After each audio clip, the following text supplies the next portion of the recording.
तो अवसर को नमस्ते प्रणाम। मैं आपका अपना ठाकुर प्रखर सिंह और रात के 9 बज चुके हैं और कहानी का जो सिलसिला है बदस्तूर जारी है। कल होली है तो आप लोगों से उम्मीद है कि बेहतर तरीके से आप लोग होली मनाएंगे और इसी के साथ आप तमाम दर्शकों को, सम्मानित देशवासियों को जो अपने देश में या फिर किसी काम से देश से बाहर हैं, उन तमाम लोगों को, उनके परिवार वालों को होली की हार्दिक शुभकामनाएं। उम्मीद है कि बेहद सुरक्षित तरीके से आप लोग आराम से होली मनाएंगे और होली को होली की तरीके से ही मनाएंगे। किसी के साथ कोई अभद्रता या किसी के साथ कोई गलत व्यवहार ना करें। बाकी ऐसा नहीं है कि पानी बचाएं या फिर रंग ना लगाएं। एक दिन साल में होता है, बिंदास होली खेलिए, किसी के कहने में मत आइए। लोग ज्ञान देते हैं तो उन्हें ज्ञान देने दीजिए। तो ये तो रही एक औपचारिक बात, होली की हार्दिक शुभकामनाएं। अब आते हैं आज की कहानी की बात करते हैं। तो आज की कहानी की बात करूं तो आज की जो पूरी कहानी है, इस कहानी की अगर शुरुआत देखें और अंत देखें तो बामुश्किल 24 घंटे लगे। लेकिन इन 24 घंटों में जो कहानी असल में निकल के सामने आई वो कई जन्मों की कहानी होगी अगर ध्यान से देखा जाए तो। और इस कहानी में एक ऐसा हिडन मैसेज छुपा है कि कायदे से अगर उस मैसेज को हर एक लड़का समझ ले तो ज़िंदगी में बहुत कुछ कर सकता है और बहुत गलतियों से बच सकता है। तो इस कहानी को थोड़ा सा ध्यान से आप लोग सुनिएगा। कहानी इंदौर की है। इंदौर में एक जगह लगती है एरोड्रम। कहानी इसी एरोड्रम की है। दरअसल एक बार की बात है, इसी एरोड्रम में एक लोकल बाइक वाला था। अक्सर वो शाम को दुकान पे जाता, दुकान से कुछ सामान वगैरह लेता, लेने के बाद सुनसान रास्ते से वापस आ जाता। इसी एरोड्रम थाने में अक्सर इधर से उधर जाया करता। तो ऐसे ही एक दिन वो जा रहा था। जाने के दौरान वो देखता है कि सड़क के किनारे कुछ लोग मिलके एक शख्स को मार रहे हैं। अब ये चीज़ जब वो देखता है थोड़ा सा उसे अजीब लगता है। एक बार दिमाग में आता है कि जाके पूछे कि क्यों मार रहे हैं। लेकिन फिर ये था कि मारने वाले टोटल 4 लोग थे, मारने वाला अकेला था, मार खाने वाला। तो पता नहीं ये छुड़ाने जाएं और बीच में वो लोग इसके ऊपर भी हमला कर दें। उनके इरादे भी बेहद खूंखार लग रहे थे। तो कुछ करता नहीं, थोड़ा सा आगे जाता है और जाने के बाद डायल 100 पे फ़ोन कर देता है। अब जैसे ही डायल 100 पे फ़ोन हुआ, फ़ोन करने के बाद इसने तमाम चीज़ें बताई कि इस जगह पे एक शख्स को 4 लोग बुरी तरीके से पीट रहे हैं और ऐसा लग रहा है कि जैसे उसको अधमरा करके छोड़ेंगे या फिर मार भी सकते हैं।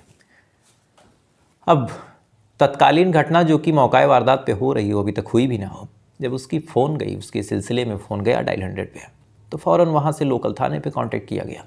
साथ ही जो 100 नंबर की गाड़ियाँ हैं वो भी इधर उधर दौड़ी। तो फ़ोन करने के बाद जो गाड़ियाँ थी वो दौड़ी, इधर लोकल पुलिस जो एरोड्रम थाना था वो भी भागा भागा पहुँचा। इधर जो शख्स था चूँकि अकेले सड़क पे खड़ा भी नहीं हो सकता था, उसे डर था कि माफ़ कीजिएगा, कि जो लोग हैं कहीं मेरे ऊपर हमला न कर दें, तो थोड़ा सा वो आगे चला जाता है। इधर 20 मिनट का वक्त लगता है। जो पुलिस वाले थे 20 मिनट बाद आते हैं। आने के बाद इसको फ़ोन करते हैं, कहते हैं कि कहाँ क्या हुआ, चलो दिखाओ। ये पुलिस वालों से मिलता है। मिलने के बाद जब उस जगह पे लेके जाता है तो जाने के बाद तमाम लोग हैरान।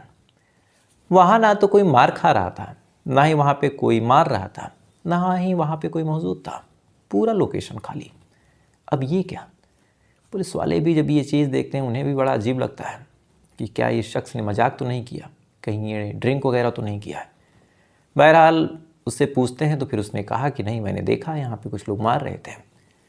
उसके बोलचाल से, उसके हुलिये से, उसके रवैये से पुलिस वालों को भी लगा कि नहीं, ये सच बोल रहा।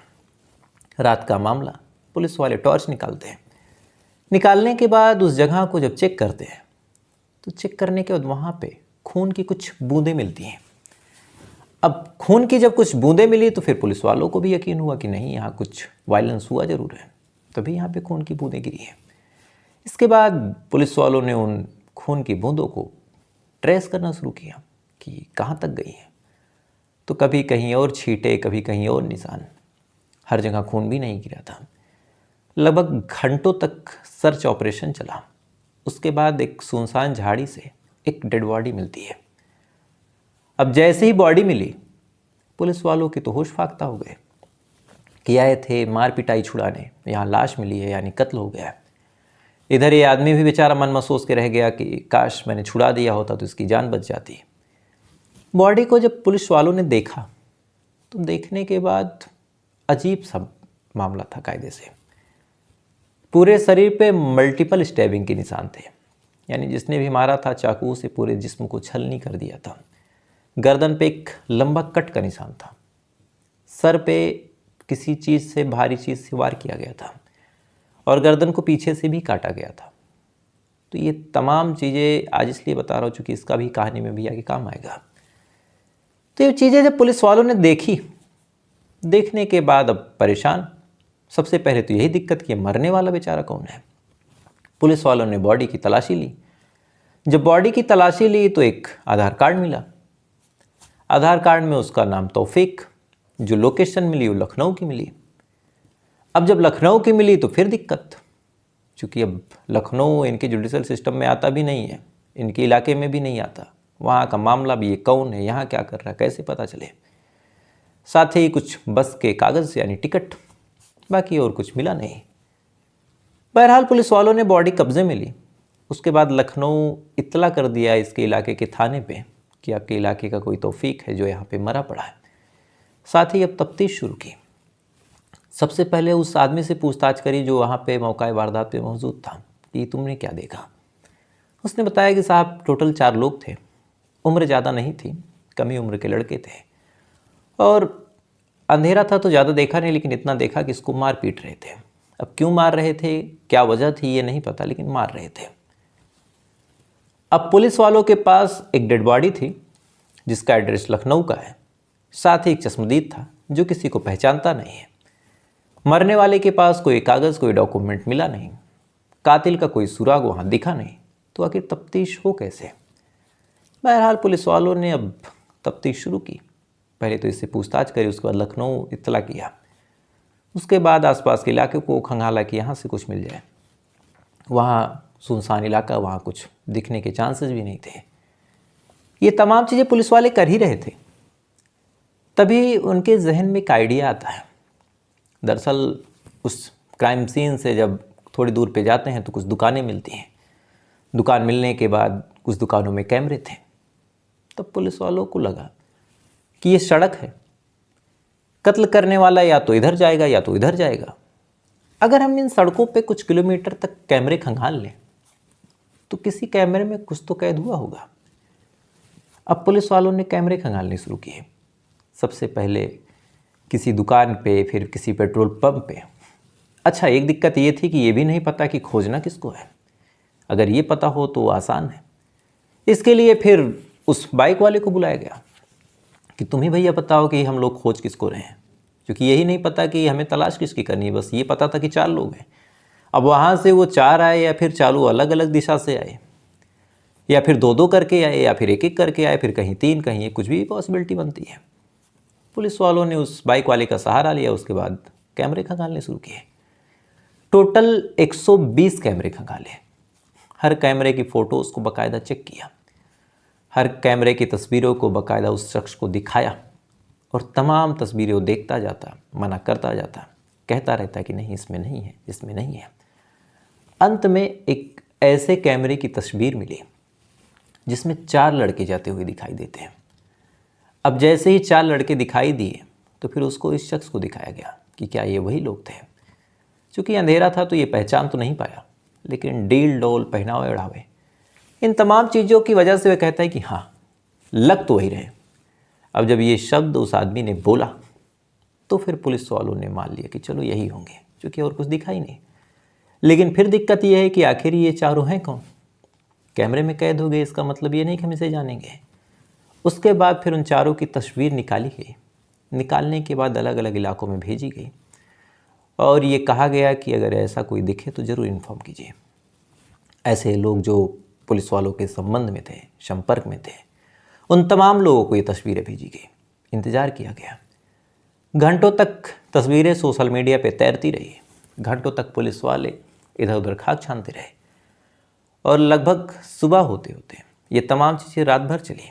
सुबह होते होते एक फ़ोन आता है। फ़ोन करने वाला शख्स पुलिस वालों को बताता है कि साहब मुझे ऐसा लग रहा है कि ये जो शख्स है जिसकी तस्वीर आपने भेजी है ये मेरे इलाके का है और इसका नाम अंश यादव है। अब यकीन से तो नहीं कह सकता, लेकिन एक अंश यादव है और बाकी एक उसका भाई है और 2 शायद मैंने उसके घर के आसपास देखा है। अब पहली उम्मीद की किरण दिखी। पुलिस वाले जाते हैं, अंश यादव की तलाश करते हैं। इत्तेफाक से अंश यादव पुलिस वालों के हत्थे चढ़ जाता है। उसके बाद फिर उन तीनों की तलाश शुरू होती है। इधर अंश से पूछताछ चालू हुई। तो इधर जब अंश से पूछताछ चालू हुई और उधर इन लोगों की जो तीनों लड़के थे उनकी तफ्तीश शुरू हुई, उनकी तलाश हुई, तो टोटल जो एक कंक्लूड करके कहानी निकली, वो कहानी इतनी हैरान करने वाली है कि आप भी थोड़ा सा चौंकेंगे। दरअसल इस कहानी की शुरुआत आज से ठीक 1.5 साल पहले होती है। एक लड़की थी जिसका नाम था दिव्या। उम्र ज़्यादा थी नहीं, शादी हुई नहीं थी। अपने अकेलेपन पे, अपने तन्हाई को दूर करने के लिए उसने सोशल मीडिया का सहारा लिया। सोशल मीडिया के अलग अलग पन्नों को वो पलटती रही, कभी फेसबुक, कभी इंस्टाग्राम, कभी व्हाट्सएप। ऐसे ही करते करते वो नए नए लोगों से दोस्ती भी करने लगी। उसकी सोशल मीडिया पे अलग अलग लोगों से बातचीत भी हुई। और इसी दौरान उनके इसका ग्राम पे, जो इंस्टाग्राम है, उस पर एक रिक्वेस्ट आती है और ये रिक्वेस्ट थी तौफीक नाम के आदमी की। अब रिक्वेस्ट आई, उसने एक्सेप्ट कर ली। सामने से मैसेज आया, दिव्या ने रिप्लाई दिया। उसके बाद बातचीत शुरू हो गई। बातचीत आगे बढ़ी, दोनों के बीच दोस्ती हो गई। अब दिव्या रहने वाली इंदौर की, तौफीक रहने वाला लखनऊ का। दिव्या ने तौफीक के बारे में पूछा, तुम करते क्या? उसने कहा कि मैं मैकेनिक का काम करता हूँ। इधर दिव्या भी अपने बारे में बताती है कि मेरी इतनी उम्र है। उसके बाद तस्वीरें एक दूसरे से साझा की गई, एक दूसरे से बातचीत शुरू हुई। देखते देखते दोनों एक दूसरे के करीब आ गए। और ये करीबी ऑनलाइन थी, यानी जो कुछ बात करना, वीडियो कॉल करना, बस यहीं तक। थोड़ा वक्त गुजरा। अब तौफीक को भी लगने लगा कि अब अगर ये मेरी गर्लफ्रेंड है तो मुझे इससे मिलना चाहिए। उसने दिव्या से कहा कि मुझे तुमसे मिलना है। थोड़े टाइम तक दिव्या आना काना करती है, उसके बाद फिर कहती है कि ठीक है, मिल लेते हैं। इसके बाद तौफीक लखनऊ से इंदौर आता है। आने के बाद दोनों जन मिलते हैं। मिलने के बाद कुछ टाइम एक दूसरे के साथ गुजारते हैं और गुजारने के बाद फिर तौफीक अपने फ़ोन में यूं ही कुछ सेल्फीज़ लेता है दिव्या के साथ। उसके बाद चला जाता है। 1-2 बार और आता है, लेकिन इसी दौरान जो दिव्या थी वो सोशल मीडिया के पन्नों को पलटते पलटते कई और रिक्वेस्ट उसने एक्सेप्ट की। और इसी दौरान उसकी मुलाकात अंश यादव से होती है। अब इधर अंश यादव से जब बातचीत शुरू हुई तो तौफीक धीरे धीरे इग्नोर होने लगा। अब तौफीक फ़ोन करे, मैसेज करे, जो दिव्या थी वो रिप्लाई दे ही ना। थोड़ा सा उसे अजीब लगा। उसने बात करने की कोशिश की कि मामला क्या है, लेकिन चूंकि अब दिव्या कहीं और बिजी थी तो एक जगह बिजी होने पे दूसरा तो इग्नोर होगा ही।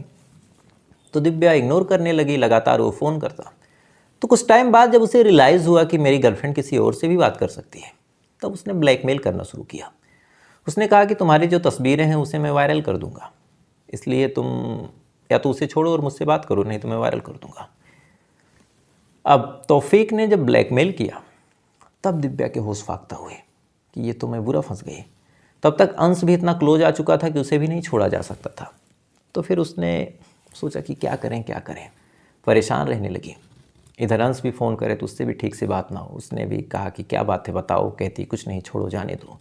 इधर तौफीक भी लगातार फ़ोन कर रहा, मैसेज कर रहा, कह रहा है कि मैं ब्लैकमेल करके तुम्हें बदनाम कर दूंगा। अंश इधर लगातार अपना कंधा दे रहा। तो इसी दौरान फिर अंश जब लगातार पूछने लगा तो फिर तौफीक की सारी बातें दिव्या ने बता दी और कहा कि मुझे इस कदर ब्लैकमेल किया जा रहा। इतनी बात जब अंश सुनता है तो कायदे से ये प्रॉब्लम थी दिव्या की। वो चाहती तो पुलिस कंप्लेन करती, चाहे जो करती, लेकिन फिर अंश नई उम्र का लड़का, प्यार का जुनून सवार कि मेरी गर्लफ्रेंड को ब्लैकमेल किया, क्यों किया, अब इसे नहीं छोड़ूंगा। उसने ठान लिया कि अब तौफीक को निपटा देंगे। उसके बाद उसने एक प्लान बनाया। चूँकि अकेला था और तौफीक भी हट्टा कट्टा, तो इस तरह निजात नहीं पा सकता था। तब इसके लिए उसने अपने छोटे भाई से बात की और बताया कि ऐसे ऐसे मामला है और मुझे कुछ करना है, तो मेरे साथ हो या नहीं हो। अब बुरे कामों में छोटे भाई भी एकदम मुस्तैदी से तैनात कि बिल्कुल भैया मैं आपके साथ हूँ। मैं क्या, मेरे 2 दोस्त भी आपके साथ हैं। अब अंश, उसका छोटा भाई जो कि नाबालिग है, बाकी 2 दोस्त, ये टोटल 4 लोग अब पूरा प्लान बनाते हैं। दिव्या का मोबाइल लेते हैं, मोबाइल से फ़ोन करते हैं और फ़ोन करके सबसे पहले तौफीक को कहते हैं कि मिलना है और ये दिव्या से बुलवाते हैं। अब इधर तौफीक जो पिछले कई महीने से बातचीत भी ना कर पाया हो, सामने से ऐसा फ़ोन जब सुनता है तो सुनने के बाद एकदम खुश, कहता है कि कब, तो फिर वो डेट तारीख बताते हैं। डेट तारीख वक्त सब मुकर्रर होता है। उसके बाद सामने से तौफीक लखनऊ से बस पे बैठता है और इंदौर आ जाता है। इंदौर आने के बाद दिव्या के फ़ोन से ही उसे कहा जाता है कि एरोड्रम इलाके में आओ। उसके बाद एरोड्रम इलाके में जब आता है तो वहाँ पे अंश अपने छोटे भाई और उसके 2 दोस्तों के साथ पहले से ही तैनात मिलता है। उसके बाद फिर एक सवाल कि तुम उसका पीछा छोड़ोगे या नहीं। अब तौफीक भी जब देखता है कि कोई 4 लड़के खड़े हैं बच्चे जैसे, उसका भी गुस्सा फूटता, कहता है कि तुम लोग कौन हो। इसी बात को लेके फिर दोनों पक्षों में झड़प शुरू होती है। अब तौफीक अकेला, ये टोटल 4 पहले से प्लान। तौफीक के ऊपर ये लोग पहले तो हमला करते हैं, उसको मारते हैं, पीटते हैं, उसको बेहोश करते हैं। उसके बाद फिर जो तौफीक था उसको मारने के लिए अंश यादव खंजर निकालता है और मल्टीपल टाइम स्टैबिंग करता है, कभी सीने पे, कभी पेट पे, कभी गर्दन पे। इतना करने के बाद भी जब उसका मन नहीं भरता तो गर्दन पे खंजर चला देता है। और जो मैंने शुरू में बताया उसके बारे में भी आपको बता रहा हूँ। इतना करने के बाद वहाँ से ये लोग भागते हैं, लेकिन भागने के दौरान कैमरे में कैद हो जाते हैं। अब आते हैं उस लाइन पे जिस लाइन पे मैंने कहा था कि इसके बारे में अभी आपको बताऊंगा। अब यहाँ पे जब मामला कोर्ट में जाएगा, चूँकि अभी तो लेटेस्ट मामला है, तो वहाँ पे एक चीज़ फंस सकती है कि क्या हीट ऑफ द मूवमेंट था कि सेल्फ डिफेंस में इन लोगों ने चाकू का प्रयोग किया। तो यहाँ पे चूँकि जो इंजरीज थी वो मल्टीपल टाइम स्टैबिंग थी और बहुत ही शार्प नाइफ से बहुत ही डीप कट लगाया गया था। तो यहाँ से ये प्रूफ होता है कि ये प्री प्लान मर्डर था। हीट ऑफ द मोमेंट पे कोई 1-2 चाकू मारेगा, उसके बाद गायब हो जाएगा। इंटेंसली गर्दन उतनी सफाई के साथ इत्मीनान से नहीं काटेगा। इत्मीनान से जब परपेंडिकुलर कट लगता है तो इसका मतलब सिंपल होता है कि प्री प्लान कट है ये।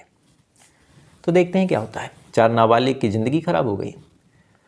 लड़की का कहीं नाम नहीं आया, चूँकि वो मर्डर टाइम पे थी नहीं, उसने कुछ किया ही नहीं, उसके फ़ोन का यूज हुआ, तो यहाँ से वो बच जाएगी। तो इसलिए मैंने कहा कि लड़कों के लिए बहुत बड़ी सीख है कि किसी के मामले में लीगली रूप से आप चाहे जितना सपोर्ट करें, गैर कानूनी तरीके से अगर आप कुछ करते हैं तो वो बच जाएगा, जेल में आप जाएंगे। आप हमेशा ये चीज़ जान लीजिए। तो फिलहाल ये थी पूरी कहानी। अब आपसे कल फिर मुलाकात होगी किसी अच्छी कहानी के साथ। तब तक अच्छे रहिए, खुश रहिए, अपना ख्याल रखिए, अपने देश का ख्याल रखिए। जय हिंद, वंदे मातरम।